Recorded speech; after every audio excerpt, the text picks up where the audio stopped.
I honestly didn't expect this episode to be this awkward. I sat down expecting a fun little guest judge cameo, and by the end, I was pausing the TV going, wait, what? So today, I want to walk through the MasterChef Australia episode with Meghan Markle, segment by segment, why so many people online are calling this thing staged.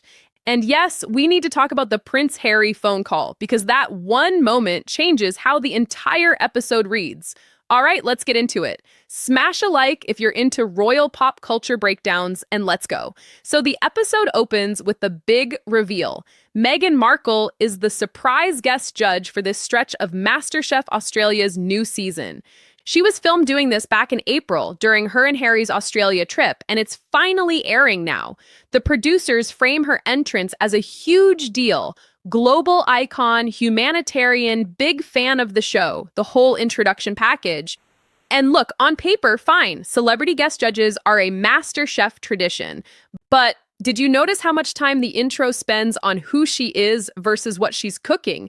That's the first thing that stood out to me. Now, here's where people online started raising eyebrows.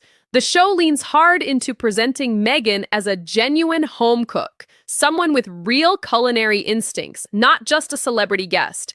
And that's a legitimate role for a guest judge to have. But tell me if I'm wrong, doesn't it feel like the show is working a little too hard to sell us on the authentic foodie angle?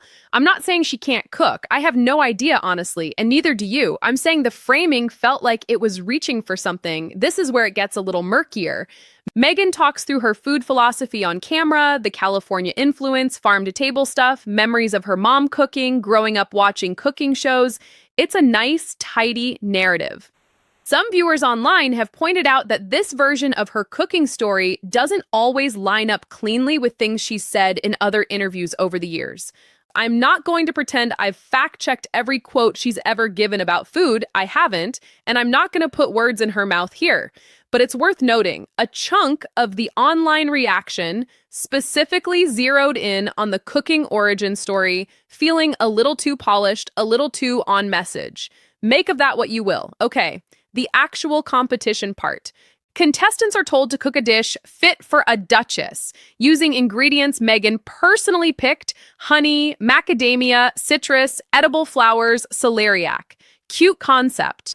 But watch this part carefully. Most of the contestants barely use her suggested ingredients. They go their own way. And only one contestant really leans into the sentimental family story angle the challenge was supposedly built around. Everyone else treats it like a normal MasterChef challenge with a celebrity attached. Coincidence? Or does it suggest the challenge was more of a marketing wrapper than an actual creative constraint? And here's where it all shifts. Mid-tasting, a producer walks over with a phone. It's Harry, FaceTiming in.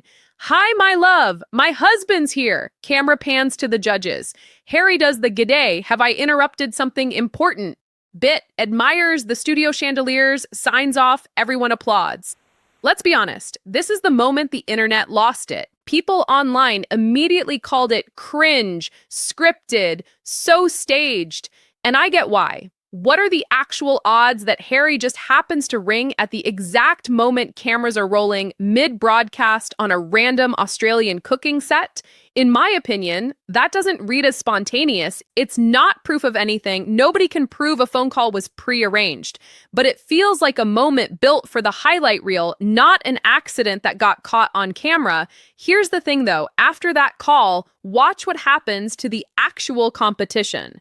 The energy in the room, the editing, the pacing, it all seems to orbit around that FaceTime moment for the rest of the episode.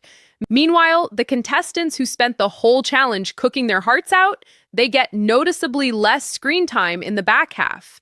By this point, I was watching less of a cooking competition and more of something else. Was this really about the food anymore?